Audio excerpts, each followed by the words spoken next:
Pastroni portofolin tuaj digital. Vitin e ardhshëm qytetarët do të jenë të pajisur me identitetin digital.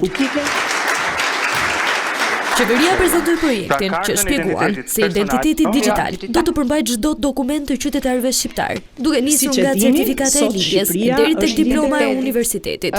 Pjesë e aktivitetit ishte edhe kryeministri Edi Rama, i cili siguroi se faqja që përmban të dhënat personale është e sigurt dhe do të lehtësojë lëvizjet jashtë vendit. Përshëndetje, dhe kjo do të thotë shumë më tepër siguri për konsumatorët, kjo do të thotë shumë më tepër transparencë për biznesin, dhe kjo do të thotë shumë më tepër të ardhura nga ajo pjesë që i takon konsumatorit dhe që në një masë të madhe mbetet jashtë duart të tij.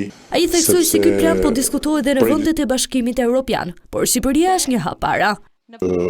Bashkimi Evropian po ashtu po përgatitet për identitetin digital dhe objektivi i shpallur i Bashkimit Evropian është që në vitin 2027 qytetarët e BE-s të mund të pajisen me identitetin e tyre digital. Ne do të jemi një vit më parë. Gjatë aktivitetit u diskutua dhe projekti Smart City, i cili përmes kamerave inteligjente do të bëjë të mundur një monitorim të pandërprerë të hapësirave publike në 20 qytetet kryesore të vendit. Përmes inovacionit